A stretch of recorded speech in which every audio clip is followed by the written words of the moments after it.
દેહમાં રહેતા હોય એ લોકો ખબર હોય ને કે આપણે ભક્તિ હું કરવી ભજન એટલા હું એવી કોઈ ખબર પડે પણ આપણા ડોહા એ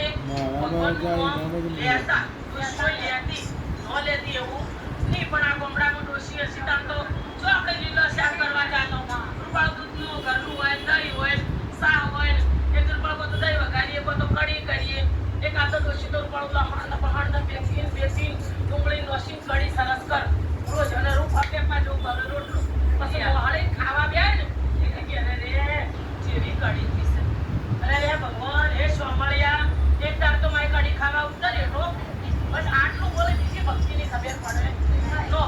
એમ કરતા કરતા કરતા સબરીબાઈની ગોળી ડોશીની ઉંમર લગભગ અમારા જેટલી 30 ને પડતી એ ક્યાં તો અમારે જેટલી ખાસી ઉંમર મોટી થઈ છે પણ ભગવાન રોજ પાણી વાપરે રોજ પાણી વાપરે સોમળી એટલે સોમળીએ કહેવાય નહીં કે આપણે એક ખાલીનો શબ્દ કહ્યો તો તમારો જોઈ જાતો નહીં એટલે એને રાધાજી કીધું કે હેડો ભગવાન ખાવા થઈ જશે એટલે એના સંપન્ન ખૂબ તારસ હોય પણ મારે તો આજ કઢી રોટલો ખાવા જાવું છે એ કીધો કે મારે તો હમસુબાઈ એટલે મારે તો હમસુબાની કઢી રોટલો ખાવું છે એટલે પણ તમે જાઓ છે તમારે રૂપી જાઓ શું કરશો એટલે કે ના બસ હું તો ગમે રૂપી જાય પણ મારે કઢી રોટલો ખાઓ આ તો એના બેઠા તારા બારી હોય એમાં સાફ એટલે ખાઈ લો ખાઈ પારસ વેચતા નહીં બસ હેડો ખાઈ લો મારો તો ફોન થાય ખાઈ લ્યો તો એ પેલા વળી બધું લેવા જા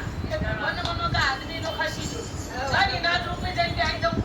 આજકાલ ખાવા કઈ નહીં બોલાવે છે કોઈ ના રૂપે જઈને કાઢી રોટલો ચાપતી આવ એ આ તો ભગવાન આયા બેઠા બેઠા કે હેડો દસી રીતે ખાવું હોય ખાઈ લો પારા એ પેલા મરક આવે